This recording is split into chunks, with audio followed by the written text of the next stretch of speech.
are really nice. And just like the iPhone here, you got a bunch of applications. You can also create folders on your, well, I press an icon here. You can also create folders here.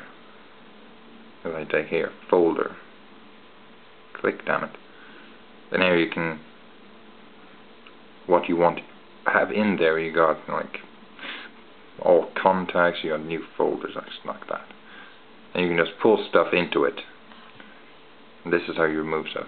But really fast to add stuff to your, okay, so if you want to add widgets here, you could, for instance,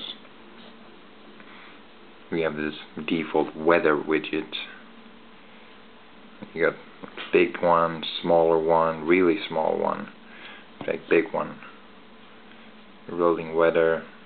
Now it says you can't find my position, but that's because I've shut down certain location services to save battery.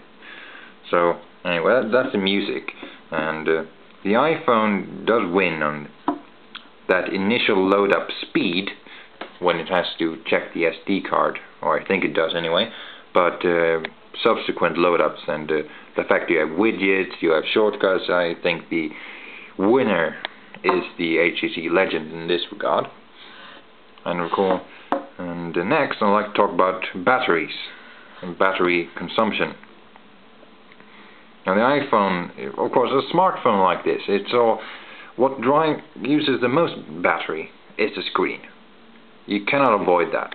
The screen will suck up all the power, and it's basically unavoidable. The more you use your phone, the quicker you drain the battery. Pretty much a no-brainer. But considering that, of course, when you get the phone, you're sitting around playing with it, and you're installing apps, you're configuring, you're doing everything, and you're doing this for maybe the first week. And of course, the battery time will not be very good. It will last basically a couple of hours, but that is true of the iPhone as well.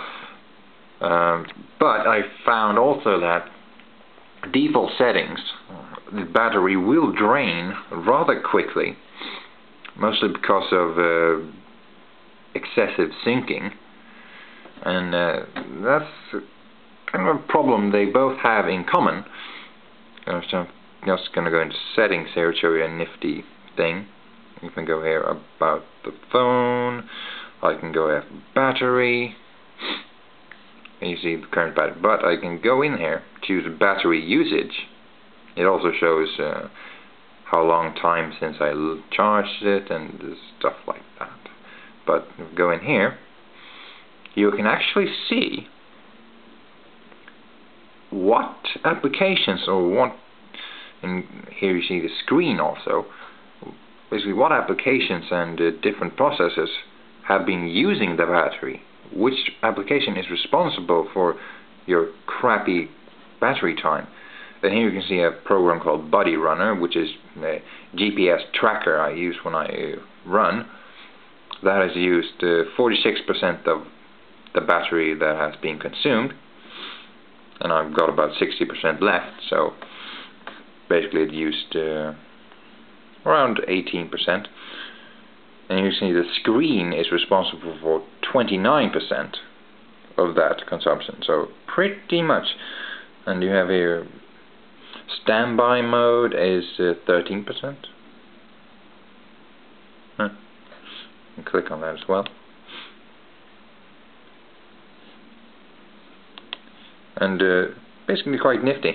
You can see Wi-Fi is responsible for 2%, camera 3%. So pretty good if you're wondering why your battery time is kind of crappy.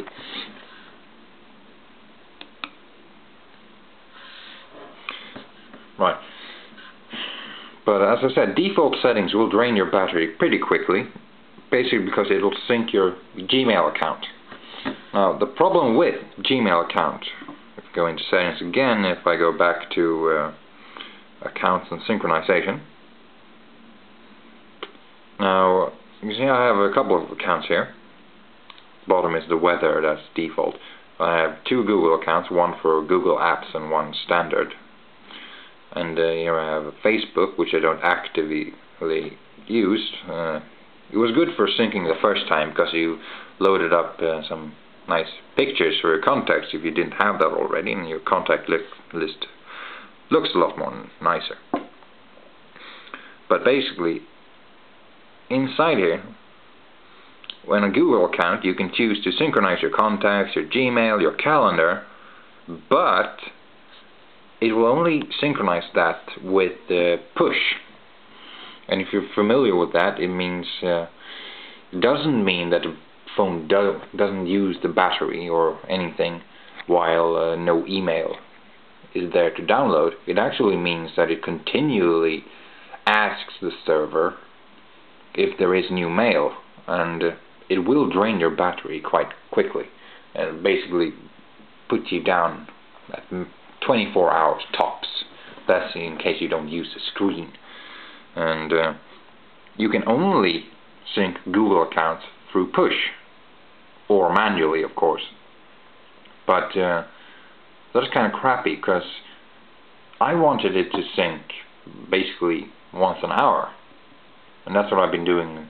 The iPhone, on the other hand, doesn't support push for Google accounts.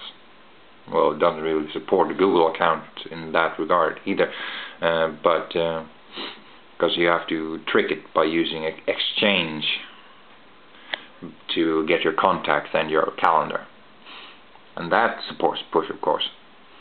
But what I ended up doing is loading up my Google account through Exchange, because with Exchange you can of course choose push, but you can also choose every 5 minutes, every 10 minutes, and so on, every hour, every other hour, every fourth hour, or once a day.